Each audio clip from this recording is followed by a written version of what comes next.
Good afternoon, everyone. I'd like to welcome you to Booklink's AGM with our guest speaker, Pauline McLeod. I acknowledge the traditional owners of the land where we meet today and recognise that this land has always been under their custodianship.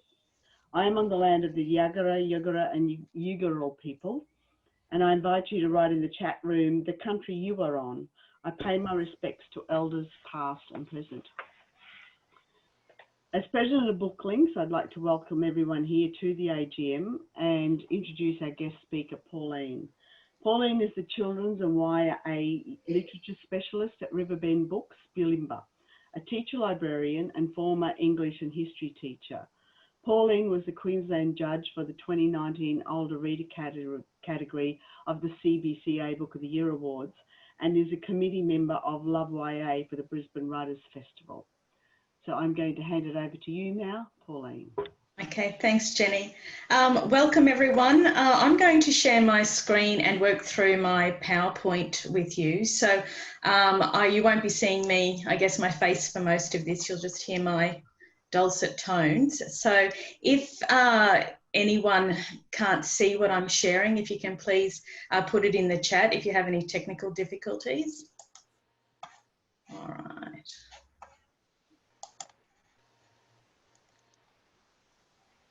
Okay, so I'm assuming that everyone can see that. If you just want to give a little wave, if you can see my screen. Okay. Yep. All right, so Jenny has asked me to talk a little bit about book selling in the time of Corona and basically what we have done this year in terms of how we've coped with the book industry. So I'm going to talk a little bit about the book selling, some of the bestsellers compared to Riverbend booksellers. Some of my predictions for what I think are going to do really well over Christmas, and some things that are on the radar to look out for next year, and then just a little mention of the kids' reading guide. So 2020, what a year that has been. Dictionary.com asked people if they could describe the one word to describe, and most people came up with the idea of unprecedented. Although many people around have been saying if they hear the word unprecedented one more time, they will absolutely scream. Some of the responses for 2020 weren't actually anything that could have been printed either. So I know it's been a year that's had a lot of challenges and probably no more, I guess, in industries like the arts or in retail particularly. All right, so I'm going to start off with the bad, and I promised Jenny that I would be hopeful in this presentation. So this is basically what we were looking at, and you can see some of those headlines. And I will also be sending a PDF to Jenny of this presentation, so you can look at it later if you wish. But it's I guess when we first realised we were going to have some kind of effect from COVID, you know, the job losses, the cancellations, the impact for authors and illustrators and artists. It was just, you know, it was really quite mind-blowing and overwhelming. So how did we, I'll just hear, this is when all of these activities were cancelled. It's not even just the amount of money that authors and illustrators and publishers and booksellers get. It's all the flow-on effect of the accommodation and the equipment and the food, and these are billion-dollar industries that suddenly went grinding to a halt.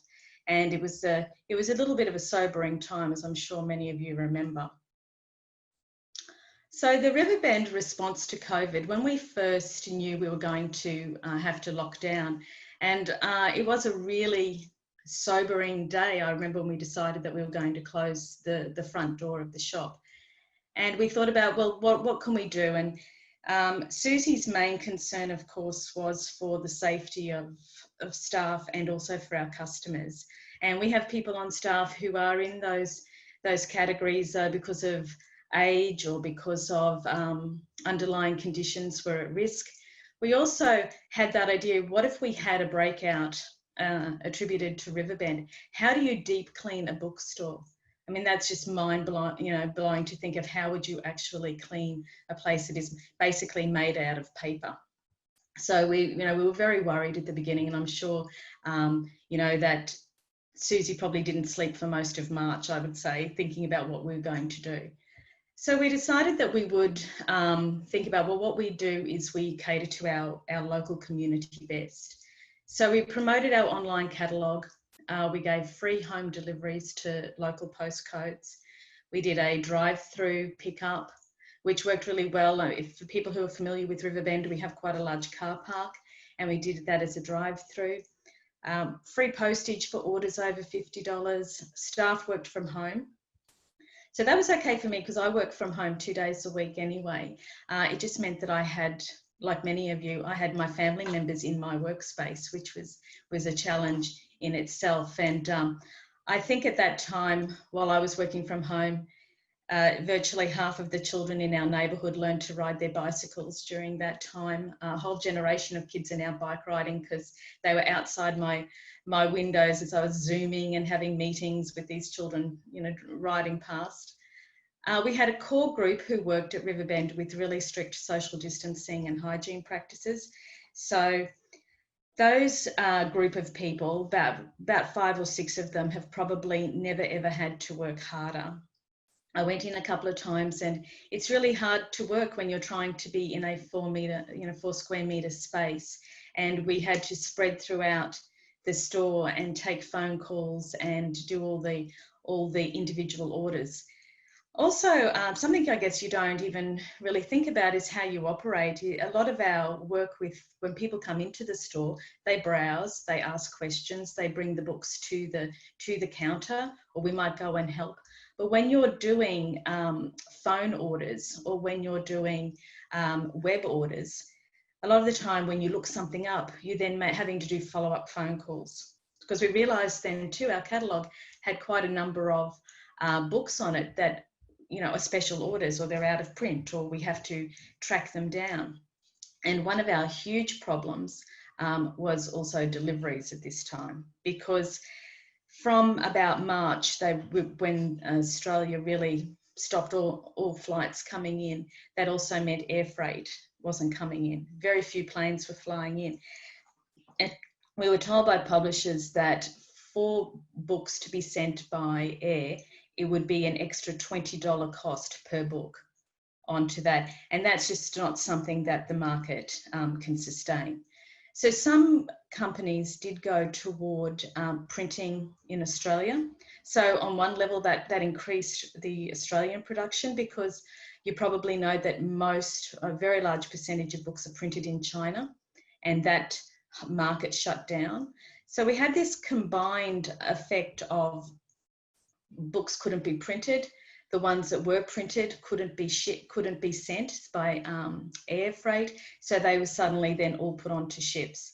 And we would have many companies decided that books that were due to be put out, or their publication date was going to be in March, April, May, pushed it, you know, to September, October, November, which is why if you go into a bookstore now, you'll see there's a huge range of books at the moment, because many books were pushed back their publication dates. I think for some people, I felt quite sorry for some authors who published in March, because they really were lost, you know, because people weren't coming into the store to look at them. But for some people who decided, no, we have a key title coming out in March and April, and they stuck to that, I think they actually did quite well, because people were looking for new books, and they wanted you know, to have new titles. So I guess the increase in work practices were the telephone calls.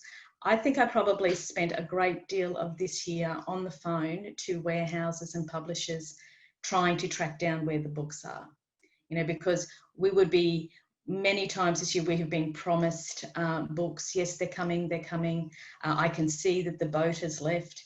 And then the day before we find out, no, it missed the boat, or something's happened. So that has been an ongoing problem. We have been told that leading up to Christmas, if it isn't on a boat now, or if it isn't in the store, then it won't be here in time for Christmas. So a lot of stores have their stock now, and if you see it now, is the time to buy it, because they can't be replenished in time for the Christmas market. We also decided to, and different bookstores did different things. Some said, oh, I will really do all of our events via Zoom. We decided at Riverbend that we were going to really concentrate on our online book clubs. So we put, we have dozens and dozens of book clubs. In the photo there, you can see myself with Jane Sullivan. We do 2 primary and 2 secondary teacher librarian book clubs. So we put them online. And I have to say how I was really, really admire the work that teachers do, because I know what a struggle it was for teachers to teach all day online, and then to take the time to do some professional development for themselves, and then come and do Zoom with our book clubs. So we had really good numbers at the beginning. I think by the end, we've now gone back into offering both. So we still have book club members who, for a variety of reasons, don't want to come out to the store yet. So we're now offering in person and offering online the following week. So what happens next year with book clubs, we really are going to wait and see, because it is on a day-by-day basis what's happening. I mean, things in Queensland are pretty good right now, but we're just still cautious about some of our practices. We are starting to have a couple of events, and we did have an author event where Pam Rushby came in and spoke about her new title to our book club members, and everyone was just so excited to be there. It was a really great event, because I think people were just really excited to be out in public. So you can see in that quote there from Books and Publishing, as I said, we've never had to really work harder, and I think many bookstores, if it hadn't been for things like JobKeeper, probably would have had to close their doors. And I'm really cognizant of the fact that in Victoria, the situation that I described here that we went through in March and April and May is still ongoing in Victorian stores. So that's just a little couple of pictures of what isolation looked like for us. We kept up trying to keep up our messages going through on social media, and the deliveries were exhausting. Like some people were just driving around the local suburbs all day dropping off books. But what I think did come out of this was the sense of we have such a great community, and our community really did get behind us. And I think I know in America a lot of stores who are still in lockdown are saying that the big winner in this is Amazon, and Amazon have employed many more people. Whereas I think in Australia, or certainly for us, people who might have bought from Book Depository or who bought from Amazon thought, well, those books aren't coming from those places now, and they returned to their local bookstores. So I think the challenge for us will now be to build on that goodwill and keep, and hopefully the people who came to us to support local stay with us, forever. So some of the stats from Nielsen about reading, these are UK stats, but I think they're probably fairly reflective of the Australian situation as well, that 23% of UK readers discovered books by browsing bookseller websites. So I guess the thing is, when you have an online presence, you also want that to then translate into sales. And I think it's really interesting that from these figures, it says 39% of people went back to reading books they already owned. I think if I lived to be 150, I probably would never get through all the books on my bookshelf. My to be read pile is absolutely huge. But a lot of that didn't necessarily translate into buying more books.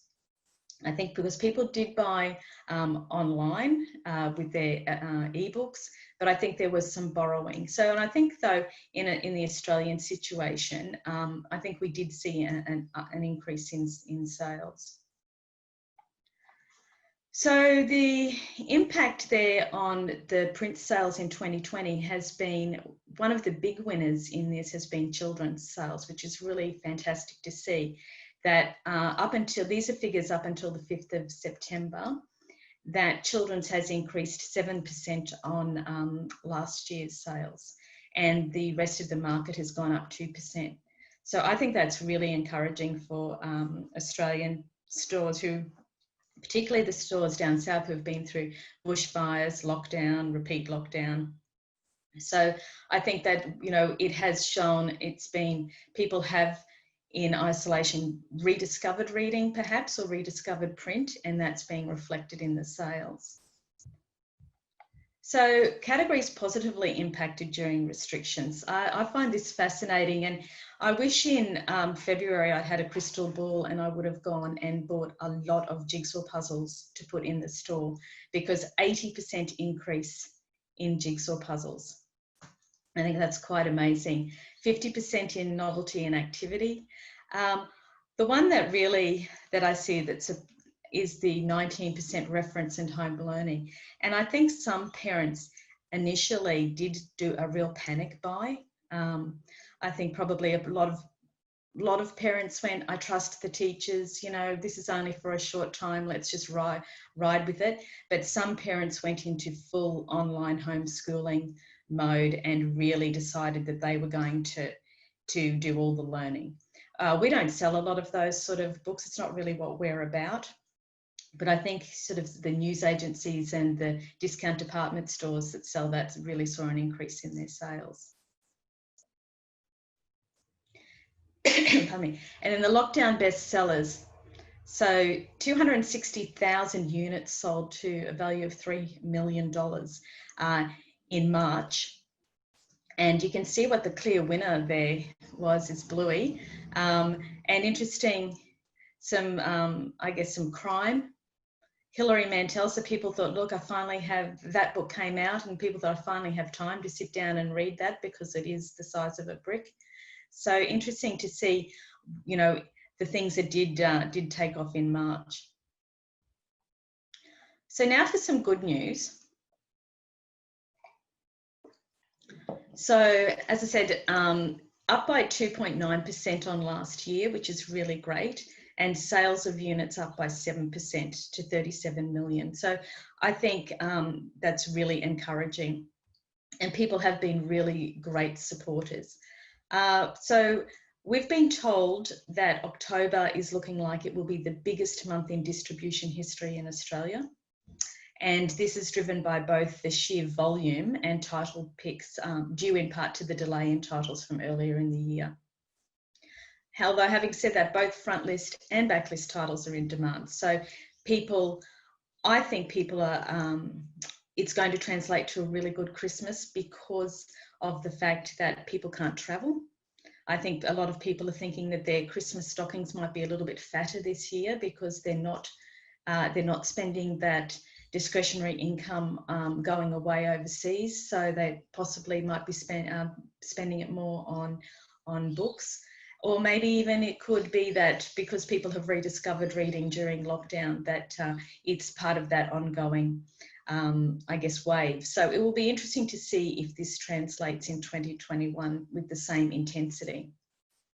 So as I said before, the challenges facing book distribution over Christmas period include the limited access to printing in China, the unviable air freight costs, and we can't see that changing anytime soon.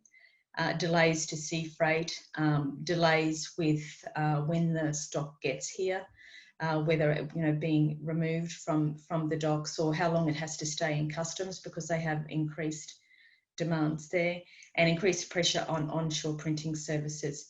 So if something comes out of this that we can also have an industry that prints our own books here and we can be economically viable, I think that's a really great thing as well. Because something I think that that COVID has also shown is that people do need to be more reliant on producing themselves. So if we can have our own really flourishing industry here where we write the books, we print the books, we distribute the books in Australia, then I think that's only going to be a good thing. So this is information that Nielsen Bookscan have sent to me. So the top 10 titles in key children's categories in 2020, when you have a look at that overall and you see there are 7 Bluey titles. So you think that Bluey is the absolute winner of COVID, and I think some of those are Lift the Flap, some are board books, some are activity books as well.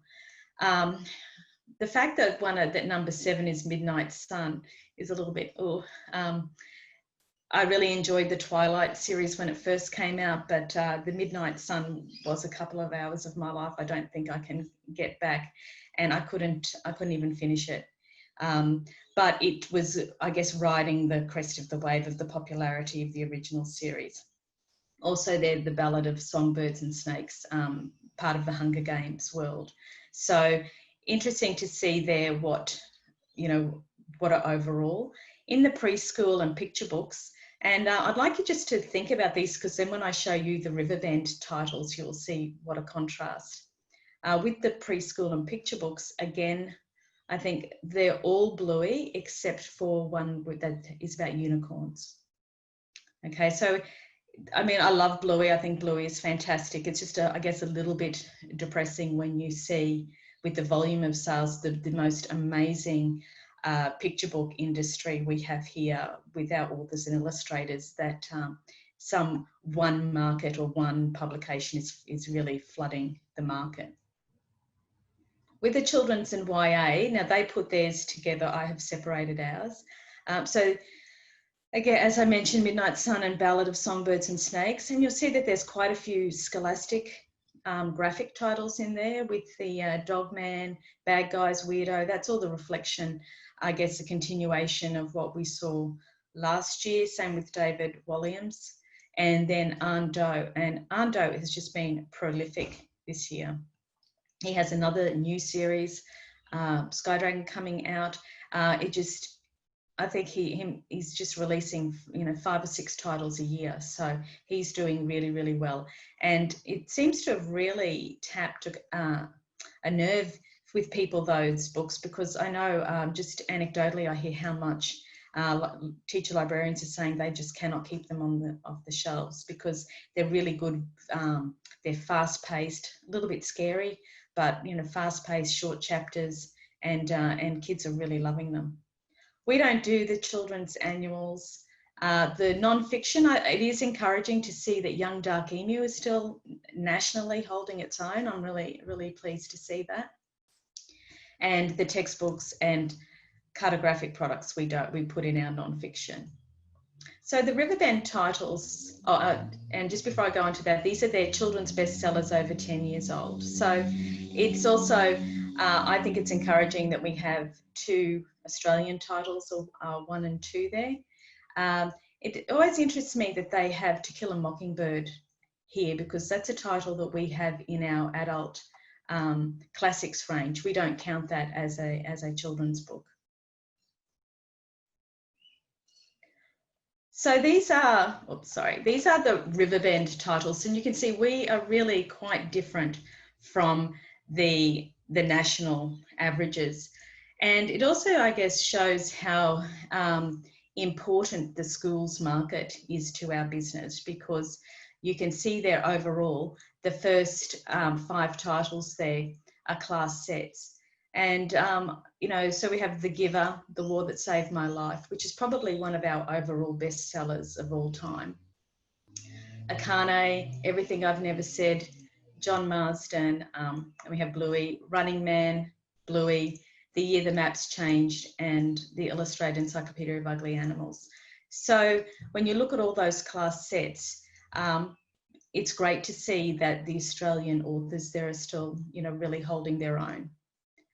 In picture books, I've included The Ugly Animals and Young Dark Emu, because they're our 2 bestsellers, which is really great to see. It's interesting too what happened this year.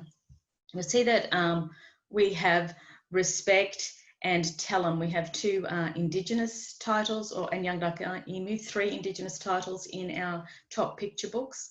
Around the same time in isolation, when we had the incidents with the Black Lives Matter marches and movement, Rebecca Sparrow approached me and asked if I would put together a recommended list of titles that she could put out for people if they wanted to educate themselves or distribute to their classrooms of Indigenous titles and titles that are important to Black Lives Matter.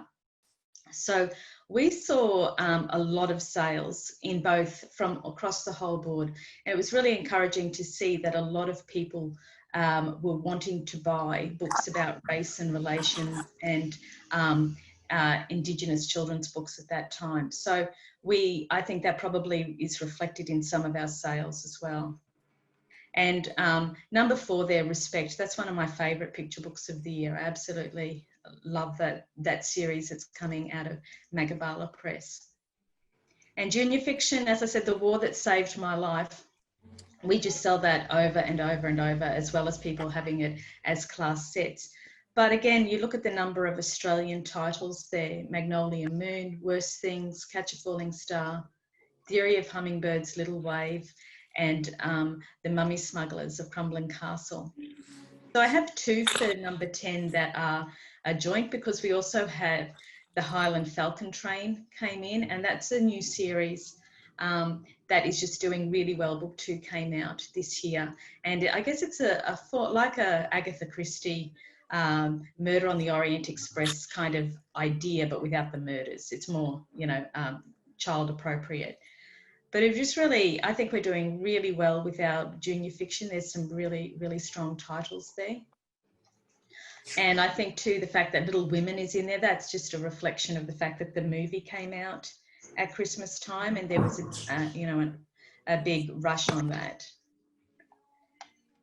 Now, people have heard me talk before, that we divide our YA into 2 at Riverbend. We have ones that are appropriate for 11 to 14-year-olds, and ones that have a bit more mature content we put as our 14 plus.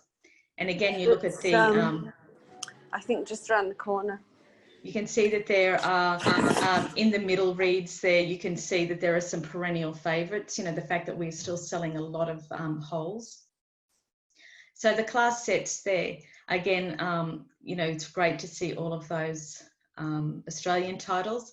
And it's really interesting to see, Michael Gerard Bauer is still selling in both as class sets for Don't Call Me Ishmael, and then in the secondary for Running Man. So, there's some really good, strong Australian titles there. In secondary reads, we don't have as many class sets, but we still, Tomorrow When the War Began is still taught in many schools in year 9 or 10. Running Man, Road to Winter, that's just only increasing the number of schools who do that. And I'm really encouraged by the number of Australian titles in our secondary section. I think some of those are titles that we did for book club as well, and they're also ones that we sent out in our school standing order packs. But I think the Australian middle and YA sections are going really well. We've had some really good titles this year. Okay, so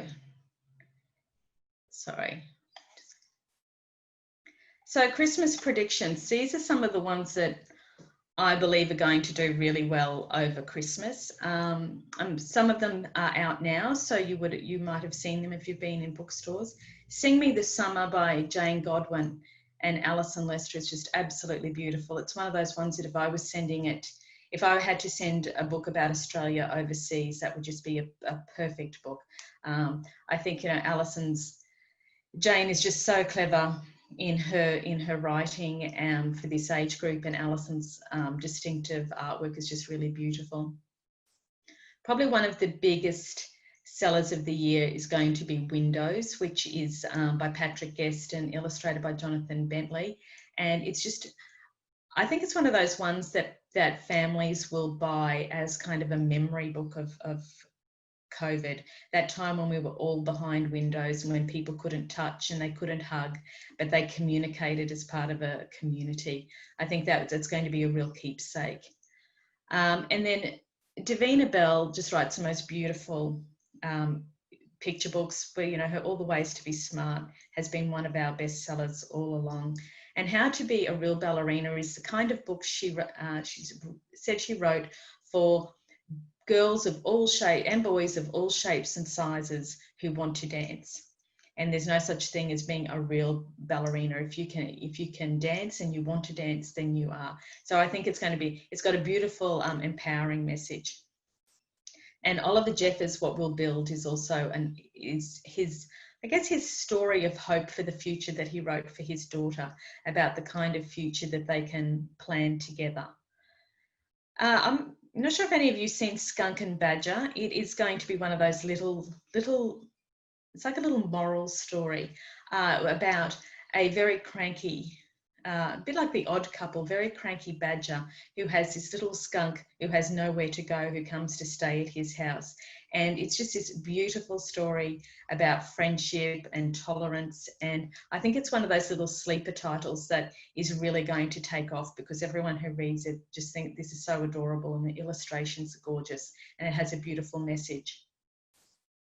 Catch Me If I Fall is a new middle grade by Barry Johnsberg, which is very topical, I think, because it's about twins in a world where it's really, the world has fallen apart because of climate change, and these are very wealthy people who have the best of everything, and it's their version of the world. There's a real twist in it, so I don't want to tell you about that, but a lot of the issues about haves and have-nots, poverty, climate change are in this book.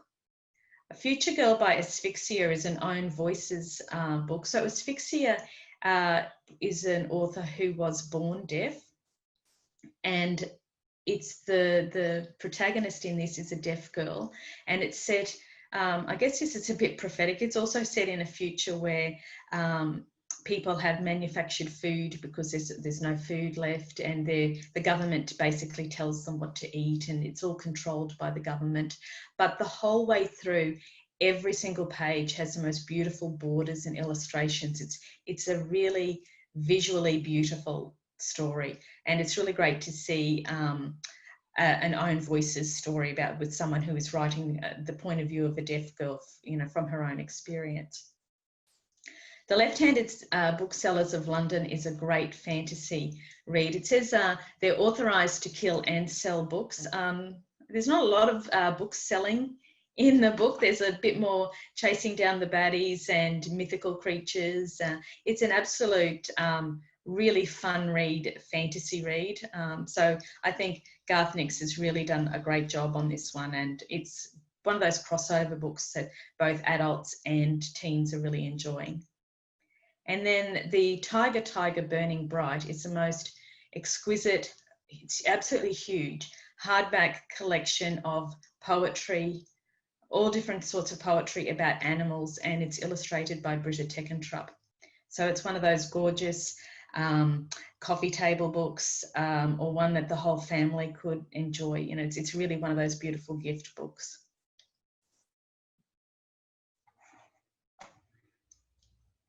Oops. Also, Enola Holmes. If anyone's had a chance to see that on Netflix, we're selling a lot of that, and it's just such a great adaptation. And the books, the series, are really good. We Are Wolves by Katrina Nannerstead. I really loved this book.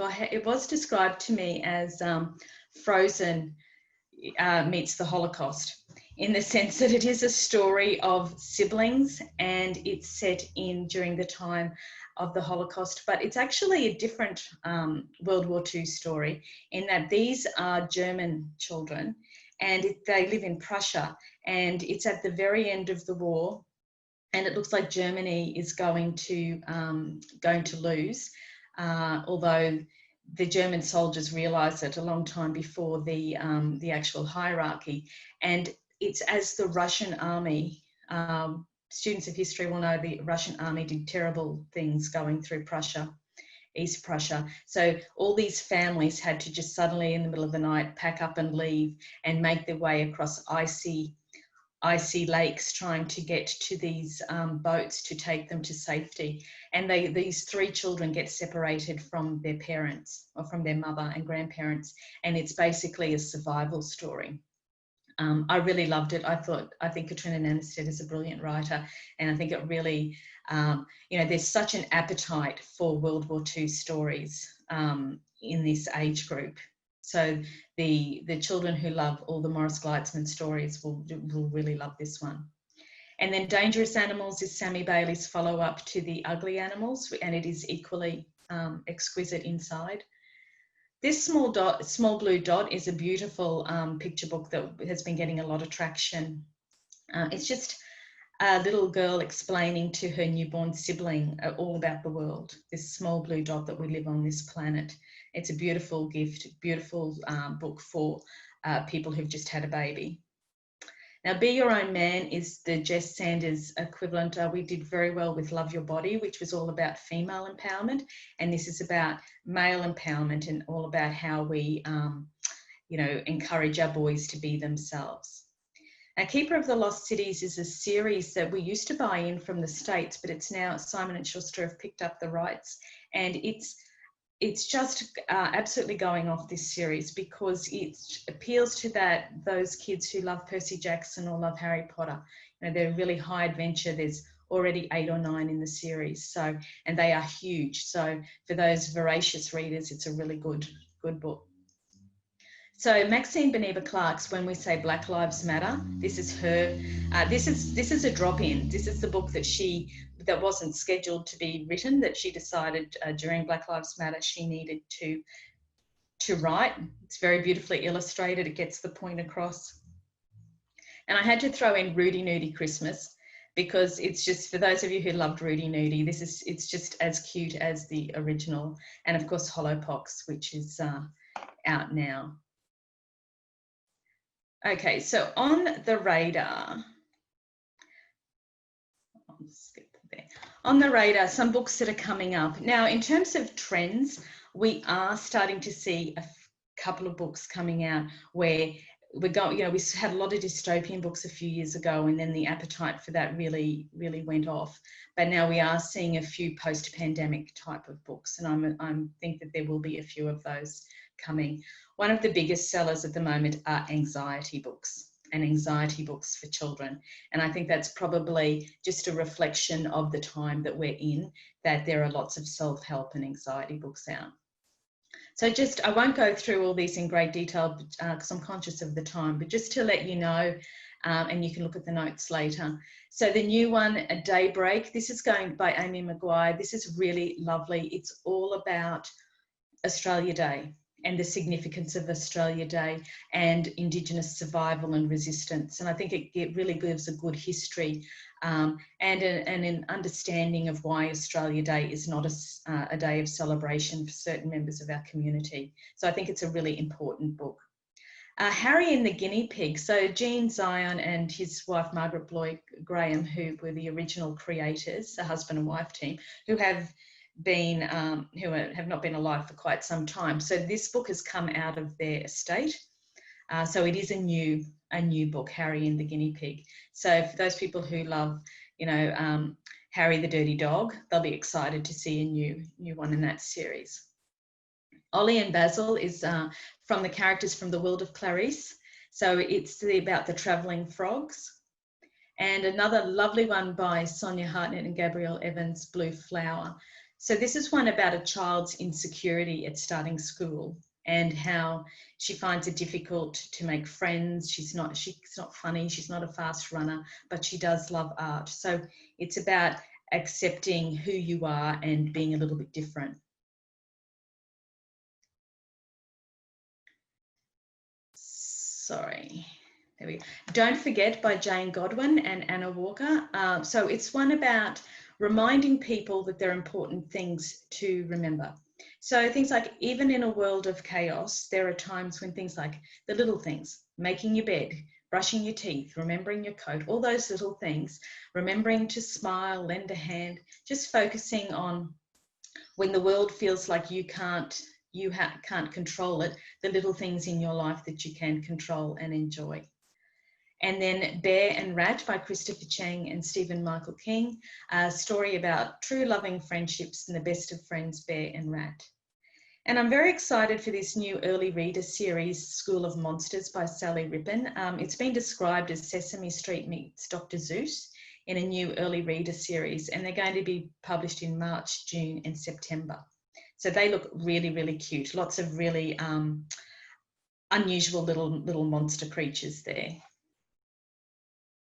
Junior reads, I don't have a cover for this one, My Brother Ben by Peter Canavis, and I'm really excited about this one. This sounds, it's a story about siblings, about all the things about how brothers can, you love them to bits one minute and then you get really annoyed with your brother. And I think, you know, Peter just has such a gentle touch in his writing. Mina in the Whole Wide World by Cheryl Clark. It's a verse novel that's illustrated as well. So it has been, I guess, one of those stories that's going to be where a little girl is dying to get her own bedroom, but then her family decide that they're going to give emergency care to a refugee boy. So it's about learning what is impossible, you know, what's possible that we can do, what we can give up, what is important to us. And then another one I'm excited for is Lorraine Marwood's Footprints on the Moon. So it's a verse novel set in 1969 about a little girl finding her own courage. So it's all set, it's a interesting story set in history, but also about an empowering story for a little girl. And then Heart Song of Wonder Quinn, which is just beautiful. I don't have a date for that, but in that world, The Ballad of Melody Rose is coming out later in the year from UQP. So Monica McInerney, many of you would have read her adult books. This is her debut children's book. So it's set in a caravan park where Marcy's had all these things going on, but then something magical happens. It's all those, I guess, little incidences about her parents are struggling, her nan has had to go into hospital, there's lots of little irritations, but then this magic happens, and I think it's going to be a really cute little book. It's interesting to see when someone who writes for adults makes that transition to writing for children. The New Ginger Megs. So Tristram Banks, who is the great nephew of the original creator, Jimmy Banks, and he's taken on the mantle of 4 brand new and original stories. And Belinda Murrell, The Golden Tower. So this is set in an alternate Tuscany where Sophie is kidnapped by a cat and taken to a world of flying horses and wonder. So she does those time slip adventures so very well. Heidi Grant are very excited about Amari and the Knight Brothers. There's going to be a big push about this one. I'm conscious of time, so I'll just quickly go through these. Jenny, give me a flick if I need to hurry up even more. Nova Wheatman has written another one, The Edge of 13, which is a companion story for The Secrets We Keep and The Secrets We Share. So this is another one of those where she just strikes that perfect balance of the things that are important to this age group. They're heading off to high school. Will they able to stay together as a group, or will they grow apart? Balloon Girls, this one sounds really interesting, by Daryl Pitt. So a young female protagonist with a strong STEM interest. So this is about a girl who wants to enter a competition to win a trip to the Lifetime to go to the Smithsonian Museum, and it's all about what she has to do. She's from this drought-stricken country town, so it's all about, I guess, following your dreams. There's a Mysterious Disappearance of Aidan S. by David Levithan. So this is about probably that upper edge of middle school. So Aidan has been disappeared for 6 days and then he reappears. And so it's getting to the bottom of what happens in that story. A Glass House of Stars by Shirley Marr. So it's all about what happens for refugees when they say that they're going to have a new existence, but the troubles that they face are just as bad as what they left. And it's survival, resilience, and bravery. And this book by Alan Gratz, I mean, in America, they still have a very prominent in schools, depending on what state you're in, a very prominent list of banned books. And this is one about a student who decides that she's going to fight the system about books that are being banned. Young Adult Furia is one about a female soccer player on the pitch in Argentina, where it's a very male-dominated sport, but she wants to play. This is part of the Reese Witherspoon book club pick. So if Reese Witherspoon is putting her money behind it, you can imagine the publicity it will get. One I'm very excited about is When We Are Invisible by Claire Zorn, which is the sequel to The Sky So Heavy. So this is set in the same world when the characters of Lucy, Finn and Max, they flee, but they still can't, Lucy can't shake the feeling that still something is not quite right. Another one from UQP is Henry Hamlet's Heart. So this is a LGBTQ themed. It's getting a lot of publicity as well. That Henry doesn't know what he wants to do. It's his last semester of year 12, and then it's one of those ones where he realizes that the person he loves is actually his best friend. A new David Arnold, which when they say genre smashing, that always sounds really interesting to me. So interestingly, a deadly flu has swept the globe. I wonder with some of these whether it's a bit too soon for some of these things when we're reading about deadly flus. But so I guess it's got its survival, friendship, more of the dystopic themes that we're starting to see. The Gaps by Leanne Hall. So this is interesting to see an Australian thriller, because we're seeing a few more of these. Thrillers were certainly one of our biggest sellers. So this is about a group of girls, once their classmate has been abducted, it's the fallout of how all those girls deal with that, all the guilt and the fear of that experience. And it's based on the author's own experience. Concrete Rose is a prequel to The Hate You Give, which has been very popular. So it's a story of Star, the main character of The Hate You Give, her father's backstory.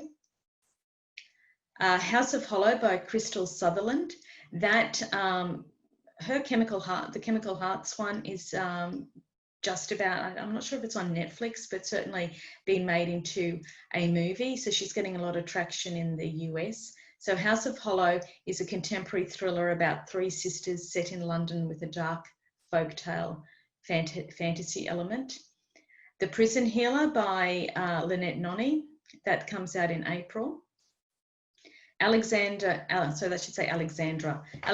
Bracken, this is her, she's relying on Greek mythology for a modern day, I guess, vengeance, murder, high stakes of the Greek gods. And then this is going to be The Girls I've Been, is a Netflix film. So Millie Bobby Brown, who is also in Enola Holmes. So it's a psychological thriller. So that's also going to, that comes out in February from Hachette. And finally, in the young adult, Game Changer by Neil Schusterman. It's also under adaptation for Netflix. So it's about a teenage American football player who gets forced into a series of parallel lives. And non-fiction, Masters of Disguise by Mark Martin. So that's lots of seek and find spreads. It looks like it's going to be a really beautiful production value on that one.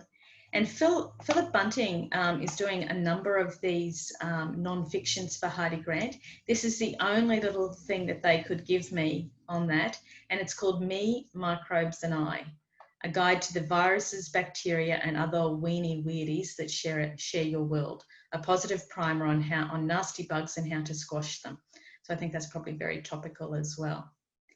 Kids Reading Guide, this is the cover. So we decided overwhelmingly, the Kids Reading Guide group, that we wanted to have an Indigenous theme this year. We thought it was really important based on the Black Lives Matter movement. And this is how we did the Kids Reading Guide this year.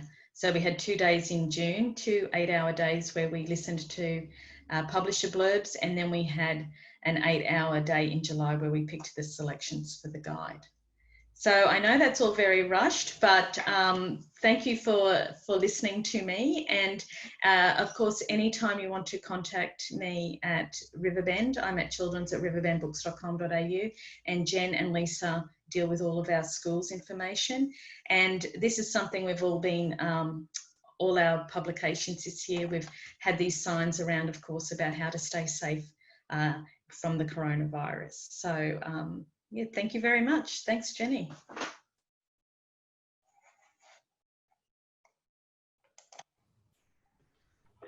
Thank you, Pauline. That was an extraordinary presentation, more than I even hoped for. I thoroughly enjoyed it. I think everybody else did. There weren't any questions posted in the chat room that I could see, so maybe you've just covered absolutely everything. Good. So everyone, just give Pauline I can't get in front of my camera. A big hand for Pauline. Thank you. Thank you. Now I will move on to, we're now going to introduce Dr. Robin Sheehan-Bright, and she is going to announce the winner of the BookLinks mentorship. Robin is there, I can see her. If you want to unmute Robin. Yeah. Hi, Jenny, I am here. Right. Yeah. So thanks again, Jenny, and I'd like to thank Pauline as well for her terrific presentation. That was wonderful. I really enjoyed it. This is the second year of the BookLinks Queensland Mentorship Competition, and I feel honoured once again to be judging it. I really enjoyed mentoring the inaugural mentoree, Debbie Carl, and once again, the competition has attracted a really wide range of really promising manuscripts with great potential.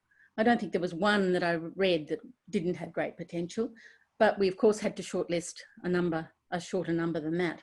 So I read picture book manuscripts, and they ranged across a whole gamut of issues that affect children, but there were quite a number of touching stories about relationships with grandparents, which I really enjoyed, the joys of having pets, fears and dilemmas, and so on.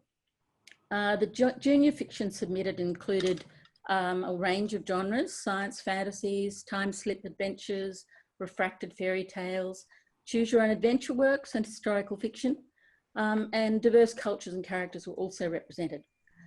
We've already released the shortlist, so you've seen that on the website. So before I introduce the winning manuscript today, I'd like to start by commending 4 of the shortlisted manuscripts, each of which were really very, very promising and very impressive. So first of all, Marianne Scheck's Love in the Age of Time Travel, which was a young adult manuscript. Congratulations, Marianne, that's commended. Zulan Moore's Trash Heap Baby and Trapjaw Ant, both picture book manuscripts. Leanne McDermott's Maddie and Me, a junior fiction. And Justine Lawson's Red Duffy's Musical Discovery, all very inventive and original manuscripts, so congratulations. I've also highly commended Rebecca Ralph's Wataji, The Dugong Hunters of Cape York, a picture book manuscript, and her Lollipop Lou. So congratulations to Rebecca. This year I've done something slightly different to last year. I've decided to offer a second prize with an associated 4-hour manuscript consultation to a picture book writer and illustrator, Fiona West. Fiona submitted 2 very original manuscripts, Rosie and the Wolves and Lady Lamington's Tea Party. And they were both very appealing and had sophisticated publishing potential in my view. The first, Rosie and the Wolves, you won't be surprised to hear, is a contemporary version of Little Red Riding Hood. It's a refracted tale with immense charm, and Fiona actually submitted a sample of her illustrations along with the manuscript, and they're exceptionally lovely and greatly enhance the twist in the traditional tale here. I thought her illustrative work was very impressive, and in combination with the text had an immediate resonance. The other story is a really interesting work drawing on historical matters. It's a story that celebrates Australia's national cake, the Lamington. It's apparently the 120th birthday this year of the Lamington, invented in 1900. And Fiona's drawn in this light-hearted picture book on the work of QUT historian Katie McConnell, who maintains that Brisbane is the original home of the Lamington. There was a function held at Government House and the chef was forced to become inventive when 1,000 guests arrived on the day. Hence, the lamington was made of the cake being cut up into many small pieces. So Fiona's drawn on this in her images and in text in a totally charming fashion. And this story has both local and universal appeal, in my view. The inclusion of recipes and notes about table etiquette inventively contribute to what is a very original picture book. So congratulations to Fiona, and I'm really looking forward to having conversations with Fiona about her work in the 4-hour consultation that we'll embark on together. And finally, you may have guessed already that the winning entry for this year is a young adult manuscript. And the writer of that manuscript is Benjamin Marshall, and the title is The Fox. So Benjamin will receive the 12-hour mentorship for this year. And I'll just give you a little summary of that manuscript. It's set in 1939 and in Japan, and Naoki, the disabled son of a Japanese war veteran, is helping his family on a remote island lighthouse off the coast of Hokkaido. He works hard but fears the approaching war, which has crippled his embittered father. A typhoon hits the region and a Russian ship is wrecked on the rocks. And Naoki spots 2 bodies handcuffed together and actually pulls them ashore and rescues one of them. And the survivor, Tosha, appears to be a Russian sailor. Naoki's unable to turn him over to the authorities, not least because Tosha has now decided that they are brothers because he's been rescued by him. So the question in the manuscript to date is whether Tosha is actually a soldier, a sailor, a spy, or someone else entirely. What I felt about Benjamin's manuscript which made it stand out was, first of all, it's exceptionally fine and spare. He uses simile and metaphor in unexpectedly original and evocative ways. The setting was most intriguing. The characters of the father and son were a recipe for angst even before the shipwreck occurs on the shores near their home. I found it a riveting work in the short sample that I read, and I felt that he had an immediate control of voice and atmosphere, which of course is what any editor looks for in a manuscript. So to me, it stood out as an outstanding work for this year, and I congratulate Benjamin and once again look forward to working with him in future on the rest of the manuscript, which I am looking forward to reading. So congratulations again to Booklinks Queensland, to Jenny and her team for organising this award, which I think is a really important one for encouraging emerging writers. And I'm really thrilled to be part of it once again. Thanks, Jenny.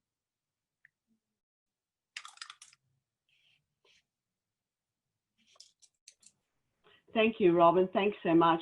Ben's there, I can see. So I'm just wondering, Ben, did you want to unmute and say anything or not?